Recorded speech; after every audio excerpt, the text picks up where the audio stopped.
Hi, my name is Cody Novak. I'm a portfolio manager with Novak Private Wealth Counsel. And when I'm not spending my days in the office, I'm usually trying to connect with somebody who I see as being very successful. And that could be successful in their career, could be successful in their spiritual life, could be their health, could be they just seem like a really happy person. And I try to figure out how they came that way. So I decided I'm going to invite these guests on a TV show and get the stories directly out of their mouths, because I think that's going to be the most effective way to share these messages. Today I have an amazing guest. I've known her for about a year now. Her name is Erica Humphrey. She is an author of a book called I Am My Own Superhero. She's a motivational speaker. She's doing a number of different things to really help youth and as well as adults in our community. So I want to welcome Erica to the show. Cody, thank you so much for having me. I didn't know we had a friend anniversary. This is exciting. 1 year in the making. A friend anniversary, yeah. Absolutely. This is real life. Yeah. So Erica is a very special person. And Erica, I just want you to maybe tell us a little bit about what you're up to today. Yeah, absolutely. So I'm a motivational speaker. I'm an author, award-winning fitness instructor, and I get the pleasure and honor to work with youth, parents, educators, and healthcare professionals. I specialize in strengthening mental well-being, the resilient muscles, and physical activity. So it's a lot of fun. You'll either catch me at the gym or teaching a fitness class or giving a keynote talk. And most recently, I am a TV show host for a TV show called The Recovery Road with Erica, airing this fall as well. So that's amazing. So you're doing some work with Rogers TV as well? I am, yes. Yay, Rogers. Awesome. And then do you have any other projects that you're working on at the moment? Other than being an amazing fur mommy and a life partner and a daughter and a sister and just, a member of the community I live in Woodstock, Ontario, that's really what I'm focused on, is just, being the best person I can be for me, but for everybody else. And, I have a trip coming up soon, so I'm really excited about that too. Amazing. Okay, so you're in Woodstock now, and then you were in Brantford at one point in your life? I was in Brantford. It's always nice to be back here. Yeah. And how much time did you spend in Brantford? I spent about 2.5 years. And so coming to Brantford was definitely a stop for me on the recovery road. I got involved with an amazing organization here called Big Brothers Big Sisters, nice. Which definitely, transformed me in a positive way. And they're incredible. I still have the organization in my life today. So that's amazing. Love Big Brothers Big Sisters. Okay, so your message is to find your inner superhero. Mm-hmm. And I've heard you speak a lot about this, and I love the idea. I'm trying to find mine. Always bring it out more and more. Oh, for sure. And could you tell us a little bit about your story, like where you were before the superhero showed up? Yeah, for sure. So as the story goes, I was born into a family circumstance where my parents had a very unhealthy relationship at home. As a young girl, I found myself in multiple women's shelters because my parents weren't very mindful of their own thoughts and emotions and behaviors. And so that was very traumatizing for me at a young age. So life can be hard enough as it is. But with these challenging circumstances, I got lost. I got really lost. Growing through the elementary school days and into adolescence, I got sidetracked and derailed with peer pressure and bullying. It wasn't long until I really started giving into peer pressure. So I was taking multiple substances. I engaged in, skipping school. I was even committing crime at some points. It's crazy for me to think about that now. Yeah. So at 15 years old, I was living in Woodstock, Ontario, my hometown, and I left that city in handcuffs and shackles in a paddy wagon. I went to London, Ontario, and I entered into a program called Ways Mental Health Support. And that's a group home. I went to a group home. And that's really where my recovery road began. So that's when I started doing the work, I call it life work, where I realized, there was a moment where I realized, okay, I'm not happy, I'm miserable, I don't like my life, what am I gonna do? Like, at the end of the day, nobody can change my life for me but me. I remember looking myself in the mirror. It was like, things gotta change. And was that the turning point for you? You were feeling okay with how things were going, but then the paddy wagon going to jail, that was like the big kicker? The big kicker for me was looking in that mirror. I was in London, Ontario. I was in a group home with about 12 girls. I didn't know any of them. I'm 15 years old, almost 16. Didn't know anybody in London. I'm separated from my parents, from my siblings. I felt like I was alone on an island. That was a turning point for me. Like, wow, how did I get here? You know? Yeah. So I started asking a lot of questions, and I had a desire to change. You know, that's the number one piece. The key for me was I wanted to change. And so there was so much opportunity and resources available with Ways mental health support. I went to rehab. I went to counseling with my mom. I got involved into fitness, and that's when fitness really became my drug. It became my addiction. It became my medicine. And there's so much evidence and, you know, success stories and studies done about physical activity and the connection between mental well-being, because I really had to focus on my mindset. My mindset, obviously I was making decisions out of pain. I was hurting people, right, when I was committing crime. Right. I had to really deal with I call it the inner villain in the book. I had to deal with the inner villain, and I had to stop running away from myself. I had to stop running away from the pain, and I had to deal with it head on. That took coaching and counseling and encouragement. I met an amazing staff mentor, Dave Maturiak, who I still talk to today. He's a soul brother. He's incredible. And I saw something in him. I saw that he could still, he could live a life where he could still go out and have a couple of drinks with his friends, but it didn't monopolize his whole lifestyle. He was still able to maintain a healthy lifestyle. I saw a different way of being that I was more attracted to. Right. So that's, step by step, the recovery road kept going. I was there for about a year. A year, yeah. Yeah. Okay. And then I went to live on my own. Yeah, finished my high school. I went on Ontario Works. I went on welfare. I was 17 in London, lived with a roommate. And just focused on finishing school, got a job, then went to college eventually. And wow. yeah. Okay, so let's just go back to your road to recovery. Yeah. You're in this home, and was your first thing, so you had some coaches, some counselors, some people helping you move in the right direction. I'd imagine those were a big part. And then there was physical activity that really helped you kind of get grounded. And yeah, well, how it happened in grade 11, at the end of the year, you know this, we all know this, they give you those four big projects. You got to pick one, and it's worth a big percentage of your mark. So I was taking an extra science class, and one of the projects was to teach a fitness class. To me, that seemed the easiest and most fun. I was the only one out of all the students who picked it. The rest were what do I think of? Theory, it was paperwork. I don't even know what I'm thinking of right now. that's all right. You know what I'm saying? Yeah, So, but some people are more hands-on. So I chose that, and I just fell in love. The feelings that I got, it definitely helped build my self-esteem and confidence, but increasing that blood flow and that heart rate, and it allowed me to really, if I was stressed out or angry, which I really was then, I could go run it off. Running was part of my therapy. It was a really great way for me to release the pain. I had so much pain inside that I had to get out in a healthy way. Fitness really became my medicine.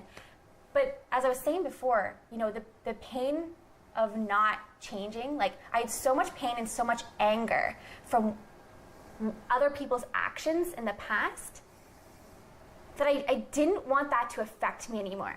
I just had this deep desire to figure my stuff out because I didn't want anyone to have power over me that did something negative to me. I didn't want that to consume my life anymore. Totally. So how did you work through that pain? One of our other guests says, if you have fear, you have pain, try to figure out what it is and work through it. So how did you work through that?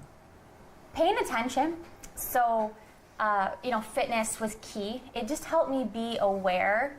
There's something magical that happens when you work out. I've become more aware of my thoughts. I call it mental fitness. So when I was working out, I would practice my positive thinking and focusing on being present in the moment and being mindful. Now, I didn't really know I was doing this then. It wasn't until years later that now I connect the dots. Okay, I was doing this. Right. I was practicing mindfulness. I was learning how to self-regulate. I didn't know this till later on, but that's really what I was doing.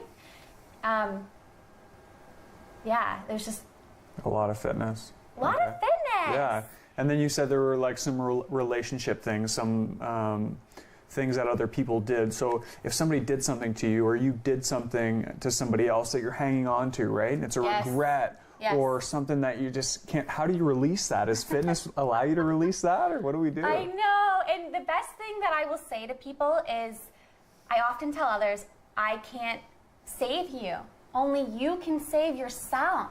And when we talk about long-term success, it's so important for that individual to come up with the answers on their own. Right. Now, they don't need to do this by themselves. I certainly couldn't. Maybe you guys watching this out here, or someone you know, they can do that. I wasn't there. I had mentors and coaches and people I felt safe. I only had one person in my life that I felt safe then, but that was enough.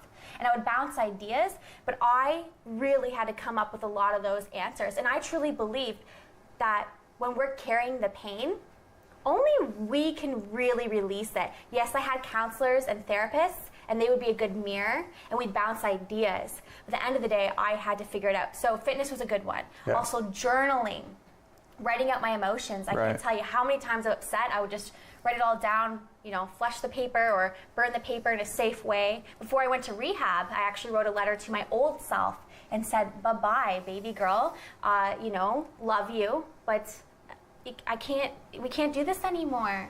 You know, we have to find another way to deal with your emotions so you're happy and you're healthy. Mm-hmm. You know, journaling was big. Yeah, journaling. So those are different ways of like letting it go. You found a safe place with some counselors. Yeah. So you could express some of that pain, and were you able to be honest with them and tell them what was going on in there? Not always. Not always? Because like, for me, there's such a stigma, right? So I was so embarrassed, and this is why I'm so open today, because I felt so isolated. I felt like I was on an island by myself. I felt like all the negative experience I experienced as a child, you know, just happened to me because no one really talked about it. And I just felt very alone. So I was very afraid because I didn't know what that would mean about me. And I didn't feel safe because in the past, sometimes I would share those insecurities to someone else, and then if we got in an argument, they would use it against me. Right. So it's a trust process. But at the end of the day, I really focused on strengthening the relationship with Erica because guess what? I'm with myself 24/7, 365. You can't run away from this. Yeah. You know, I can run away from a friend or a family member, but I can't really run away from me. Right. Or I can for a certain period of time, but I'm going to have to come back and deal with Erica. That's so, amazing. And that's when I established like one of the most important teachings is the most important opinion you will ever have in your entire life is the opinion of yourself. You know, my family, and I love them today, and we've gone through the forgiveness process, and that was part of the recovery road, but a lot of people did not believe in me. They didn't think I would make it. They thought I was going to be a write-off from the family and not change. And despite other people's opinions, I had to put that aside and let that go and just focus on me. That's perfect. We're going to stop right there. We're going to take a short break, and we're going to pick up right where we left off with Erica Humphrey.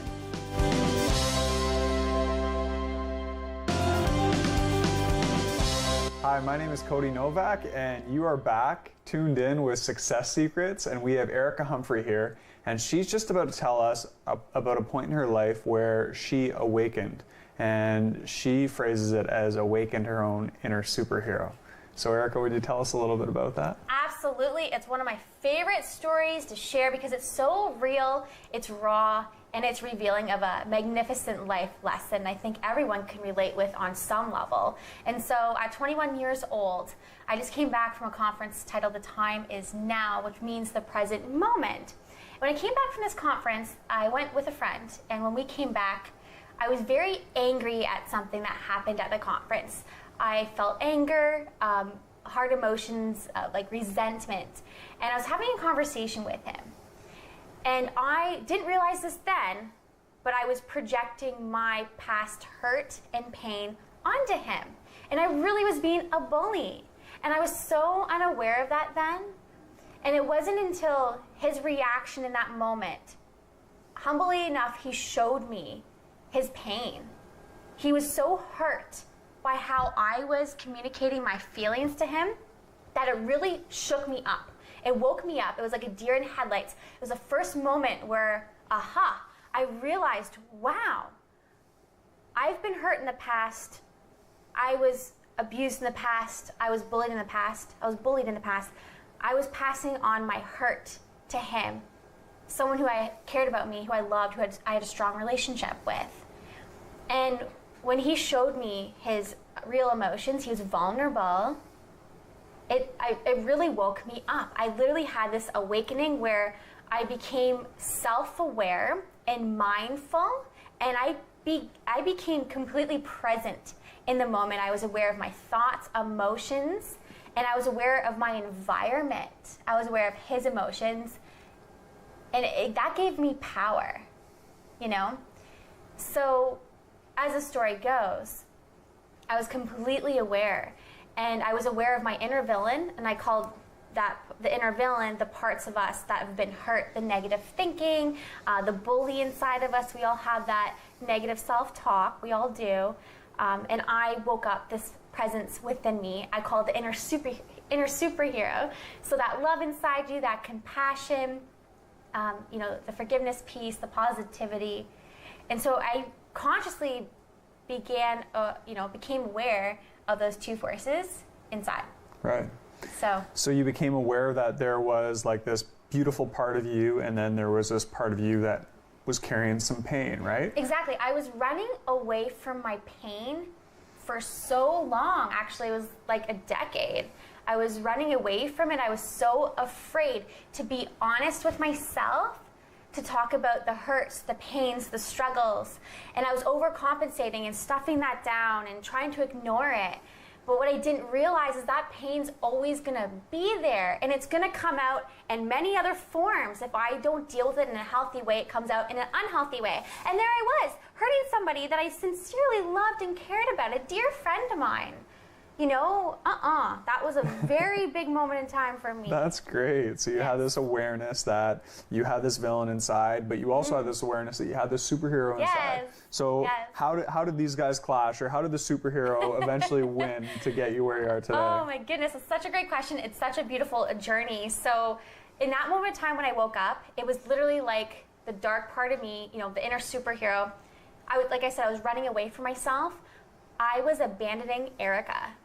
That inner villain, which we can often write off, and we can be mean to our own inner villain too sometimes, right? And we can be mean to ourselves. And it's like, that girl inside me, Erica, the inner villain part of me, needs love, needs attention.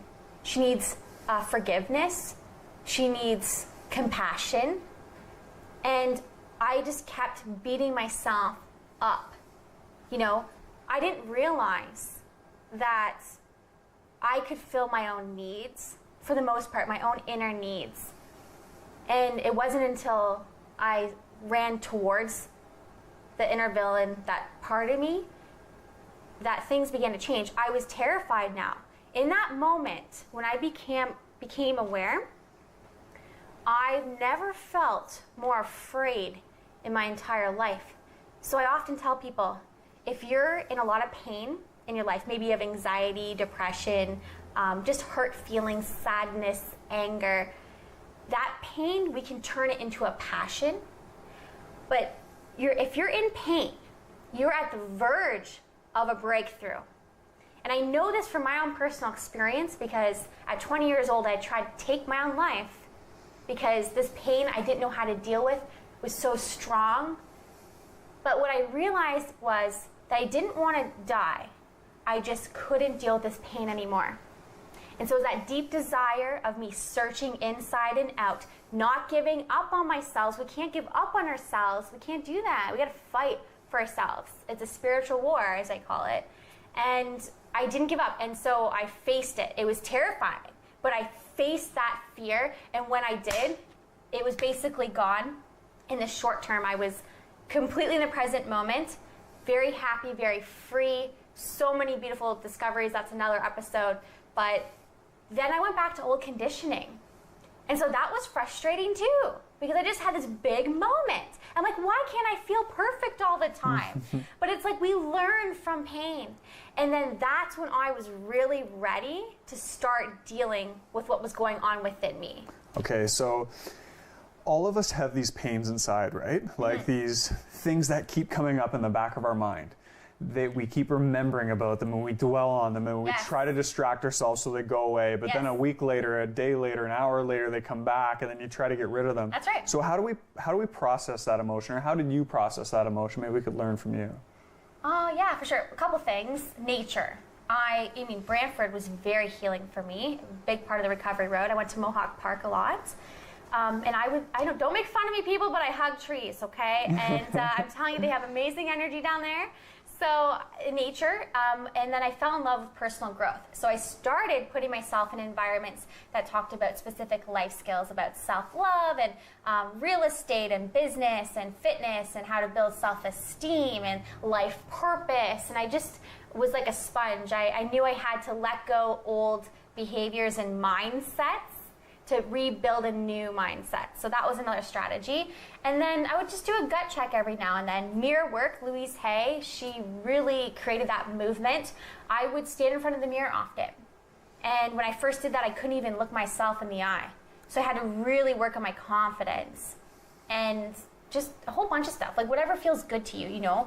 I love animals and I love traveling, and I was really grateful that I had the opportunities to travel, and traveling was very healing for me too, just to kind of get out of my own world. I found often that I was very selfish and the whole world seemed to be about me. And I didn't really realize that for a long time. Okay, so when you have that pain inside, first of all, we want to get into a positive state, right? So do the things we love, the things that make us feel good, the nature, the hugging trees, whatever works for us, right? Running was huge. And then, so we get in this positive state, and then once we're in that positive state, if there's like a conversation we need to have, or if there's something that we need to do to get rid of that little pit that's left there, do we do that, or do we keep on like building the positivity, or is there an addressing that we have to do? Well, I feel like we're like onions. We're like layers, and so for me, there's those tough moments, and with my parents, that I had questions because there's a lot of assumptions going on. There's a brutal divorce and breakup, lots of drama, including court processes. So it took time.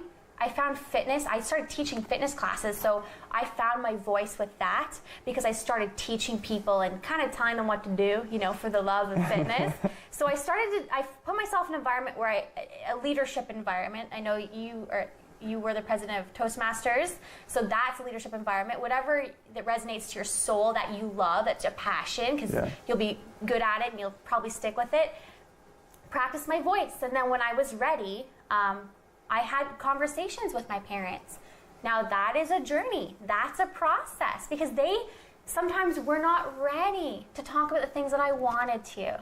But I did let them know I wanted to talk. And over time, I've been blessed that they have come around and we've had some amazing conversations. Some of it's been hard, where there's crying, but that's a healthy way to release. That's why I wrote a book. Writing is healing. That book brought my parents closer together with me in ways that I never even imagined. So that's definitely a key piece. I think putting yourself in a positive environment is always important to find a healthy way, but we can't reject the pain of ourselves. There's a big stigma out there, especially in the self-help world, where it's like positivity all the time. It's not realistic. I don't think it's healthy all the time. It's okay to not be okay. It's okay to feel sad or angry, but let's just learn how to release it in a healthy way. And if there's something that's really holding you back, you deserve it, you're worth it, to invest the time in yourself, because when you do that, when you do the life work, I often say the best investment is in ourselves, then we can be the best person for any job we have, any career. When I started doing the life work, I started attracting different men. When I started dating, that was a whole different experience to when I first started dating, let me tell ya. And so and everything blossomed. Once I started working on Erica, then I was happy. People wanted to be around me, and things really began to change. So we gotta deal with the pain, but don't try to take on too much. I did that in the past where I try to take on too much, and sometimes that slows you down. Yeah. So be your own hero, be your own judge. Find your voice any way that you can, and focus on not trying to take life so seriously, because we're only here for a short time, and so let's just make the best of it.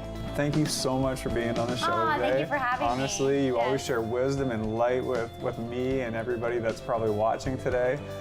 So that's Erica Humphrey. All her contact details are on the screen. She's a beautiful person if you want to reach out to her.